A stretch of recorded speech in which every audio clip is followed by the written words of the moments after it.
السلام علیکم خواتین و حضرات۔ آج جو غزل ہم آپ کے لیے لے کر آئے ہیں اس کی شرح ہم پہلے بھی کر چکے ہیں، لیکن دوستوں کی فرمائش تھی کہ ایک مرتبہ اس کی مزید شرح کی جائے اور زیادہ وضاحت کے ساتھ کی جائے۔ بہرحال غزل ہے: یہ نہ تھی ہماری قسمت کہ وصال یار ہوتا، اگر اور جیتے رہتے یہی انتظار ہوتا۔ وصال کا مطلب ہوتا ہے ملاقات کرنا۔ شاعر کہہ رہا ہے کہ ہماری قسمت میں محبوب سے ملاقات تھی ہی نہیں، تو اچھا ہوا کہ ہم مر گئے، کیونکہ اگر ہم کچھ عرصہ اور جیتے رہتے تو وہ بھی اسی طرح انتظار میں گزر جاتا۔ شعر میں سادگی بھی ہے اور بات کرنے کا بہت اچھا سلیقہ بھی ہے۔ اس سے ایک مطلب یہ بھی نکل سکتا ہے کہ اگر ملاقات محبوب سے مقدر میں نہ ہو تو زندگی سے موت ہی بہتر ہے، یعنی انتظار موت سے بھی زیادہ سخت اور تکلیف دینے والا ہوتا ہے۔ پھر جب مقدر میں ہے ہی نہیں تو پھر خواہ مخواہ انتظار کرنے کا کیا فائدہ۔ دوسرا شعر دیکھیے: تیرے وعدے پر جیے ہم تو یہ جان جھوٹ جانا، کہ خوشی سے مر نہ جاتے اگر اعتبار ہوتا۔ اس میں کوئی مشکل لفظ نہیں ہے، تو ہم شعر کا مطلب کرنے کی کوشش کرتے ہیں۔ وہ کہتے ہیں کہ اگر ہم تیری طرف سے ملاقات کا وعدہ سن کر بھی زندہ رہے تو جان لے کہ ہم نے اس وعدے کو کبھی سچا نہیں سمجھا۔ اگر سچا سمجھتے اور ہمیں اس پر اعتبار ہوتا تو ہمیں اتنی زیادہ خوشی ہوتی کہ ہم اسی وقت فوراً ہی مر جاتے۔ سچی بات تو یہ ہے کہ عاشق کے لیے محبوب کے ملاقات کے وعدے سے بڑھ کر خوشی کی کوئی چیز نہیں ہو سکتی۔ اور ہم یہ بھی جانتے ہیں کہ جس طرح لوگ بہت زیادہ غم برداشت نہیں کر سکتے اور مر جاتے ہیں، اسی طرح ہم نے بھی اور آپ نے بھی ایسے لوگوں کے بارے میں سنا ہوگا یا اخباروں میں پڑھا ہوگا کہ اگر کسی کو اچانک خوشی کی بہت بڑی خوشی کی خبر پہنچے تو وہ خوشی میں اپنے آپے سے باہر ہو کر یا تو مر جاتا ہے یا لوگ پاگل بھی ہو جاتے ہیں۔ تو غالب یہ کہتے ہیں کہ محبوب نے جو ہم سے وعدہ وصل کیا تھا، یعنی ملاقات کا وعدہ کیا تھا، اگر ہمیں اس پر اعتبار ہوتا تو سمجھ لیجئے کہ ہمیں اس پیمانے پر خوشی حاصل ہوتی جو ہماری برداشت سے باہر ہوتی، اور اس کا نتیجہ موت ہی ہو سکتا تھا۔ چونکہ اصل وعدے کو جھوٹ سمجھا تھا، اس لیے خوشی نہیں ہوئی اور زندہ بھی نہیں رہے۔ اگلا شعر دیکھیے: تیری نازکی سے جانا کہ بندھا تھا عہد بودا، کبھی تو نہ توڑ سکتا اگر استوار ہوتا۔ بودا کا مطلب ہوتا ہے کمزور یا کچا۔ تو وہ اپنے محبوب سے یہ کہتے ہیں کہ ہاں، استوار کا مطلب بھی ہم آپ کو بتا دیں، استوار کا مطلب ہوتا ہے مضبوط۔ تو وہ اپنے محبوب سے کہتے ہیں کہ تو سراپر، یعنی سر سے پیر تک سراپا نازک ہے، نزاکت ہے، تیرا جسم بھی نازک ہے، تیرا مزاج بھی نازک ہے، تیری ادائیں بھی نازک ہیں، یعنی تو سر سے لے کر پیر تک نزاکت ہی نزاکت ہے۔ تو اگر تو اس حالت میں کہ جبکہ تو خود اتنا نازک ہے ہم سے کوئی وعدہ کرتا تو وہ وعدہ بھی تیری طرح نازک اور کمزور ہی ہوتا۔ اگر وہ یعنی وعدہ مضبوط اور پکا ہوتا تو تجھ جیسا حسین اور تجھ جیسا نزاکت سے بنا ہوا اسے ہرگز نہ توڑ سکتا۔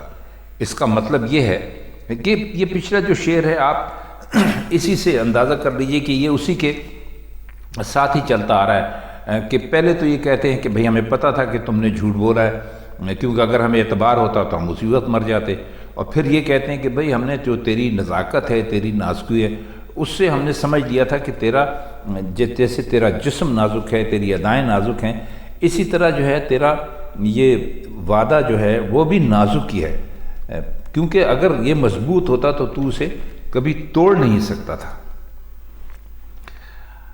شعر سنیے، اور یہ شعر بہت مشہور ہے: کوئی میرے دل سے پوچھے تیرے تیر نیم کش کو، یہ خلش کہاں سے ہوتی جو جگر کے پار ہوتا۔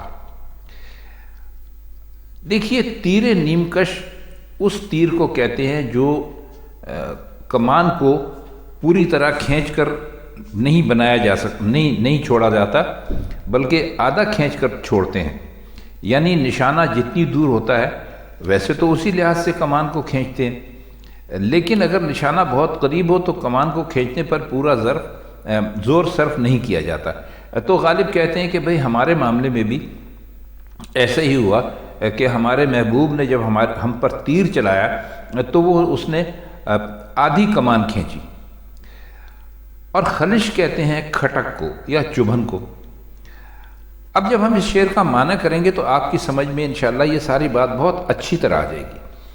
وہ اپنے محبوب سے کہہ رہے ہیں کہ اے محبوب، تو نے کمان آدھی کھینچ کر تیر پھینکا اور وہ ہمارے جگر میں جا کر بیٹھ گیا۔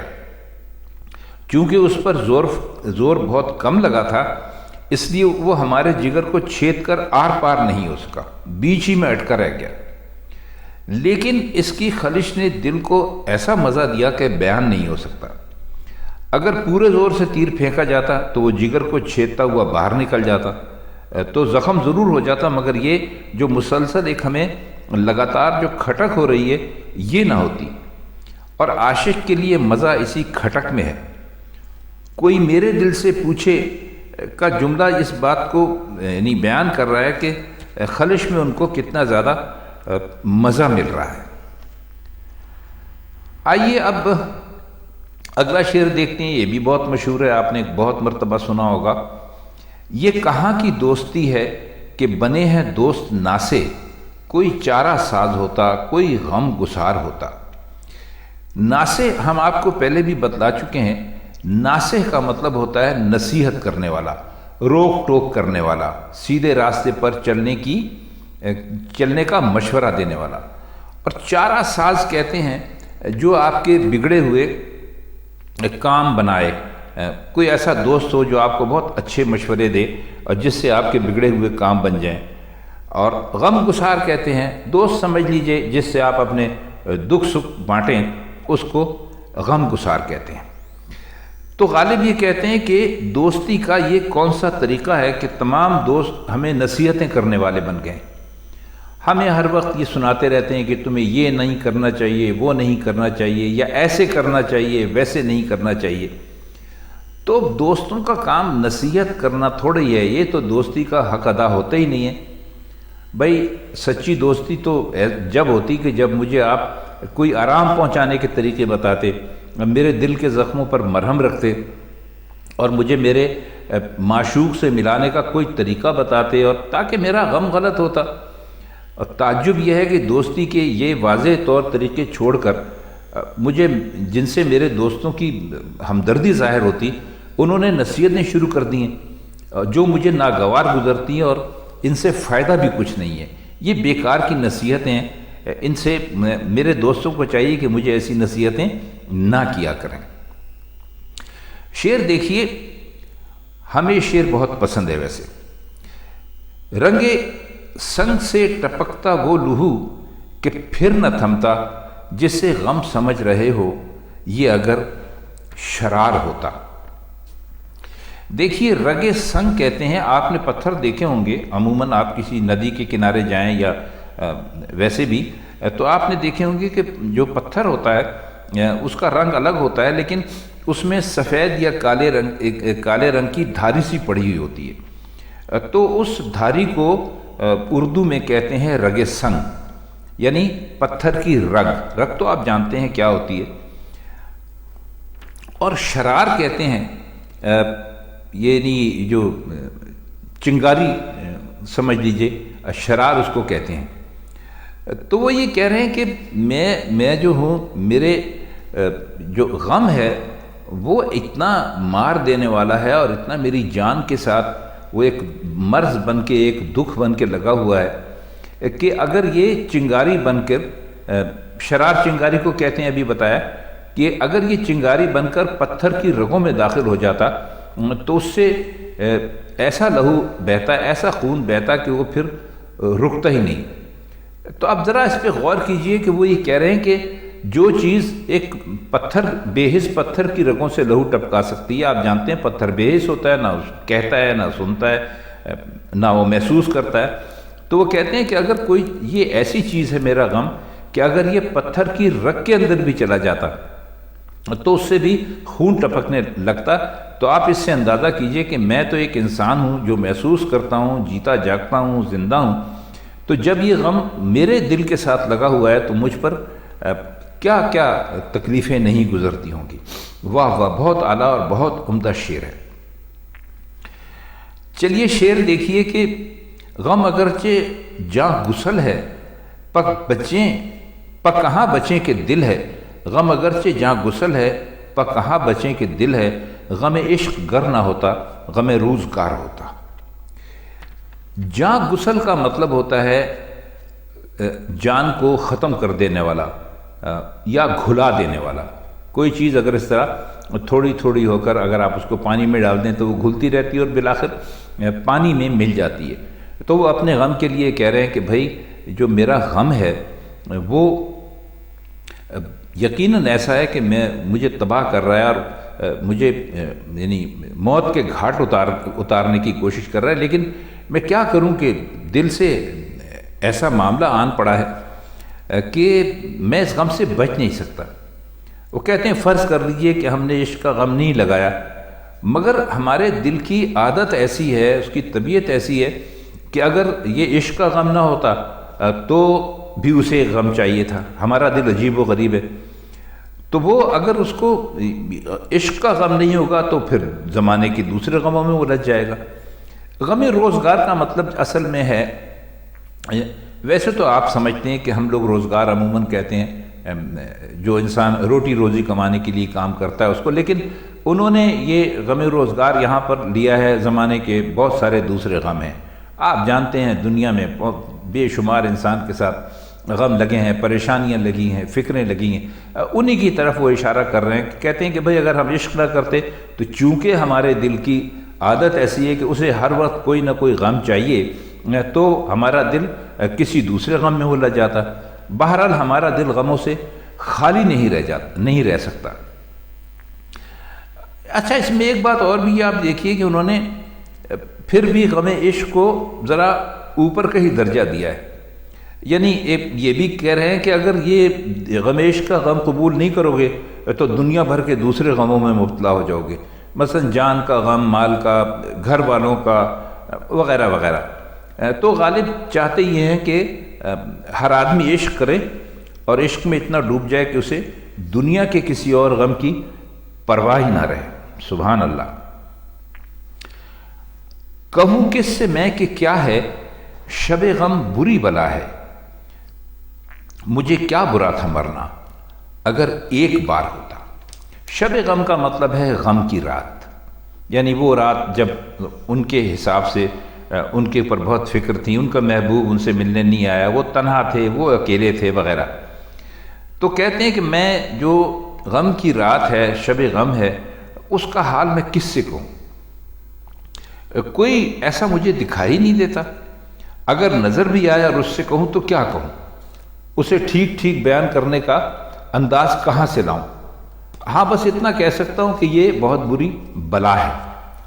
بس یہ سمجھ لیجئے کہ ایک ایک لمحہ میرا جو ہے وہ ایسے گزر رہا ہے جیسے انسان مرنے والا ہوتا ہے۔